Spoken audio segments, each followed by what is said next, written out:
विविध अपघात झाल्यानंतर 3 वारकरी महिलांची माहिती आहे. त्यांना घरी देखील वारकरी प्रभू वारकऱ्यांच्या या दिंडीमध्ये जो अपघात झालाय तो अत्यंत दुर्दैवी आहे. 3 महिलांचा त्यामध्ये मृत्यू झालेला आहे, 6 जण जखमी आहेत आणि ज्या ट्रकमुळे अपघात झाला तोही वारकऱ्यांचाच होता. परंतु अशी घटना घडू नये याची सगळी काळजी सरकारही घेत आहेत, स्थानिक कार्यकर्ते घेत आहेत, काही एनजीओज घेत आहेत. परंतु तरी अशी जेव्हा घटना घडते त्या टायमाला महाराष्ट्राच्या सर्व जनतेला त्याच्याबद्दलचं दुःख हे जाणवतं. या घटना झाल्यानंतर त्या ठिकाणी आता उपमुख्यमंत्री सुनेत्रताई वहिनी त्या हॉस्पिटलला गेले, त्या भेट देत आहेत.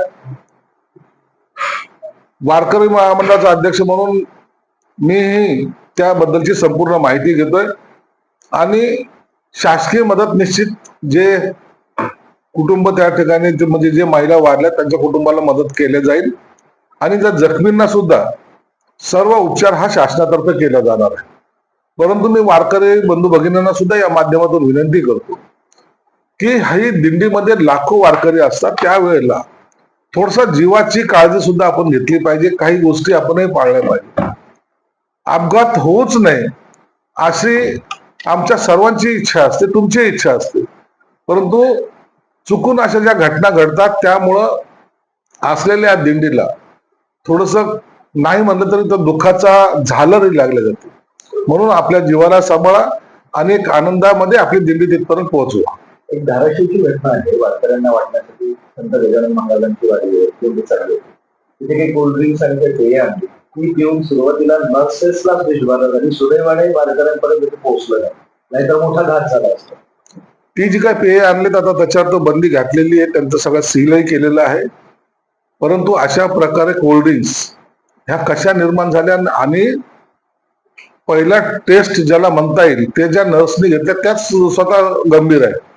म्हणून अशा प्रकारचा जर ती कोल्ड्रिंक जर सर्वसामान्य वारकऱ्यांकडे गेली असती तर किती मोठा घटना घडली असती याची कल्पना केलेली नाही.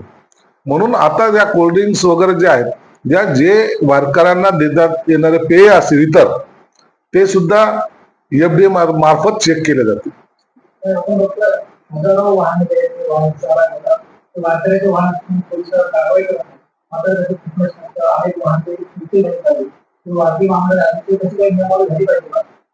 बघा, नियमावली आपण या वारकरी संप्रदायाचे जे असतात सर्वजण लोक जे असतात अत्यंत भक्तिभावान जात असतात.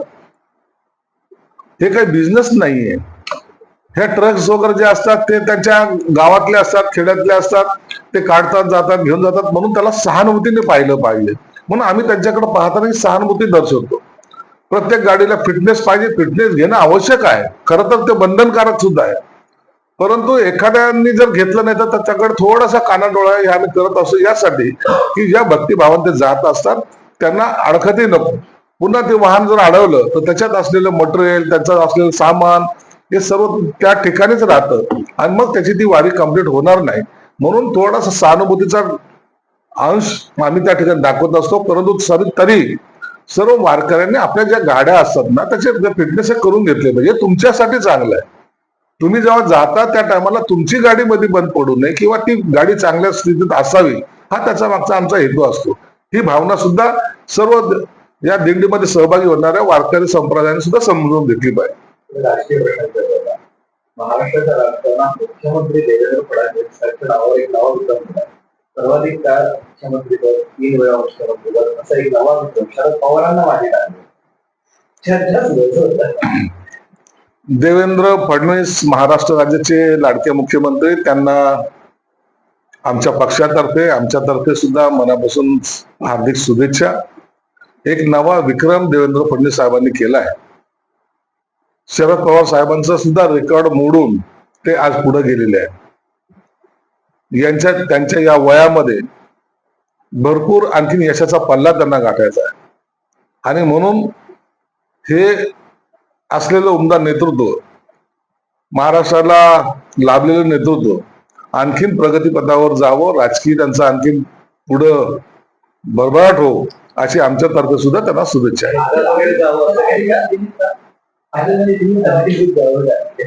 त्यांनी कुठं जावं हा निर्णय त्यांचा असतो, परंतु आज त्यांनी रेकॉर्ड मोडलाय या आनंदाचे आम्ही त्यांना शुभेच्छा देतो. विनायक राऊत यांच्यावर कौटुंबिक हिंसाचाराचा गुन्हा दाखल झाला. त्यांच्या मुलीनं सुनेनं प्रेस कॉन्फरन्स घेत मला जादूटोणा करत होते, मानसिक शारीरिक छळ करत होते असे आरोप केलेले आहेत. विनायक राऊतच्या सुनेने पत्रकार परिषद घेऊन ज्या प्रकारे आरोप केलेले ते अत्यंत गंभीर आहे. ते ऐकून सुद्धा माणसाला तिच्यावर होणारा अन्याय अत्याचार किती प्रमाणात होता याची जाणीव होते. आता विनायक राऊत काही जरी बोलत असले तरी सुनेने पत्रकार परिषदेमध्ये असे आरोप करणं याला सरकारने गांभीर्याने घेतलेले आहे. त्यांच्यावर गुन्हा नोंद झालेला आहे. 7 लोकांवर त्यांच्यावर गुन्हा नोंद झालेला आहे. आणि ज्या जादूटोणाबद्दल टीका करत होते तेच आता जादूटोण्यामध्ये किती माहिर आहेत हे सुद्धा आता महाराष्ट्राच्या लक्षात आलेलं आहे. म्हणून महिलांवर अत्याचार करणे किंवा छळ करणे या सगळ्या गुन्ह्यामध्ये आता विनायक राऊतच्या सर्व कुटुंबाला यावं लागेल. एक बातमी आहे राज्यातील महाराष्ट्रातील विद्यार्थ्यांच्या वस्तीगृहांची तैनात झाली आहे.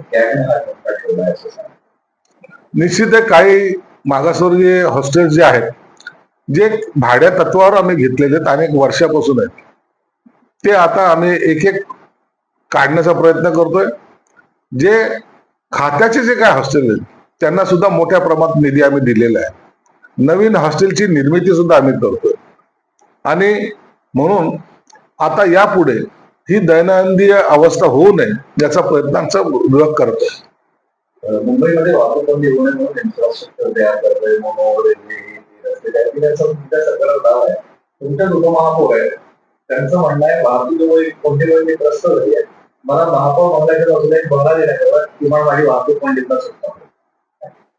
त्यांनी ते विधान केलेले. दादर सारखा एरिया आहे, गजबजलेला एरिया असतो. 25 वर्षाची साचलेली घाण आता काढायला थोडा उशीर जरूर लागतोय, परंतु वर्षभरात त्यांची सुद्धा अडचण दूर होईल. उपमहापौरांना घर द्यावं नाही, उपमहापौराला घर द्यायचा असा नियम नाही आहे, म्हणून त्यांना घर देता येणार नाही.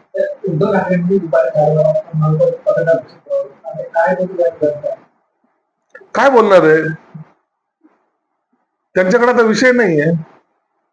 ते आता राम मंदिरावर बोलतील, पुन्हा तोच विषय घेतील. नागपूरला आम्ही आता हे करणार ते करणार ते म्हणतील.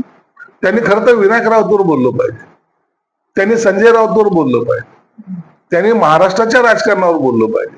परंतु 2-4 टोमणे मारणे हा त्यांच्या त्या पत्रकार परिषदेचा हेतू असावा. यापेक्षा दुसरं काही त्या पत्रकार परिषदेमधून निघणार नाही. मॅन्युअलमध्ये जो माणूस पडला त्या कॉन्ट्रॅक्टरच्या सगळ्यांना नोटीसही पाठवण्यात आल्या, मात्र उत्तर देण्याचं सुद्धा स्वारस्य कॉन्ट्रॅक्टरही या लोकांमध्ये नाही असं पुढे आले. जुमानत नाही या महागाईवर जुमानत नाही असं जर असेल तर त्यांनी तातडीने त्या कॉन्ट्रॅक्टरला काळ्या यादीत टाकलं पाहिजे आणि त्याच्यावर फौजदारी स्वरूपाचा किंवा मनुष्यवधाचा गुन्हा दाखल केला पाहिजे.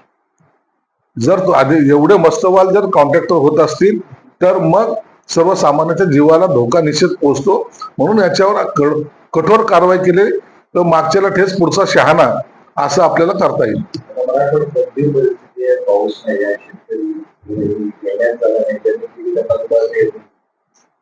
नाही, मराठवाड्यामध्ये आताच्या घडीला इतकी भयानक परिस्थिती आहे की पावसाची आम्ही चातकासारखी वाट पाहतो कधी बरसेल.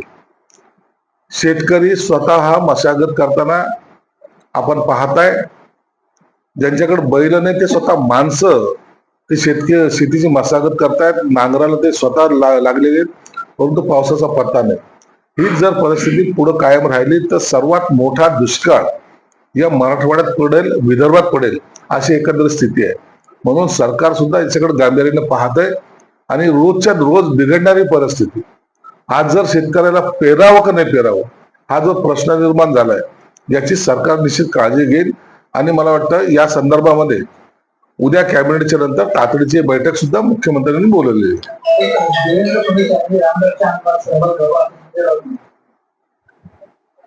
संजय राऊत हे तो येडा माणूस आहे. त्यांनी काय देवेंद्र फडणवीस हे राम मंदिरच्या आंदोलनात सुद्धा सहभागी झाले होते. आता यांनी रामरक्षा करून बाकीच्या गोष्टीवर फालतू चर्चा करण्यापेक्षा त्यात काय सुधारणा करता येईल याकडे लक्ष दिलं पाहिजे. आपल्या छत्रपती संभाजीनगर बदलनगरमधील लोक महेश कुमार नाव युवक होता तो मोर्शीतील दुर्घटनेत लागला. 17 दिवसापूर्वी लागला दुसरीवर परत कारवाई झाली अशी माहिती आहे. तर एकूणच या सगळ्या लोकांच्या होण्यासाठी जबाबदार कोणाला दुर्घटना घडलेली आहे. आता ती घटना जर तुम्ही पाहिली असेल, तो कचऱ्याचा सगळा जो प्रकार जो पाहिलाय तो अत्यंत भयानक आहे आणि कोणी कल्पना सुद्धा केली नव्हती. अचानक घडलेली घटना, त्याच्यामध्ये ज्या 9 जणांचा मृत्यू होतो आणि ती घटना प्रत्येक माणसाचं मन हेलवणारी घटना आहे. म्हणून आता ह्या घटनेकडे आता सर्व दुःखित आहे, त्याचं सर्वांनाच त्याची कल्पना आहे. परंतु त्या घटनेमधून आता बोध घेण्यासारखं सुद्धा आहे की कचऱ्याचं एवढे मोठे टावर सारखं उभं राहतात आणि ते अचानक कोसळल्यानंतर काय घडू शकतं, हे दुर्लक्ष ज्यांनी केले त्यांच्यावर सुद्धा कारवाई झाली पाहिजे. लाडकी बहीण योजनेचं 80 लाख नावं वगळली अशी माहिती होती. आता त्यामध्ये आणखी 12 लाख नावं वगळण्याची माहिती आहे. आता 92 लाख नावं वगळली गेली आणि शुक्रवारी त्याने अहवाल दिला होता. त्यामध्ये म्हटलं की राज्याच्या आर्थिक परिस्थितीवर ताण आला आहे.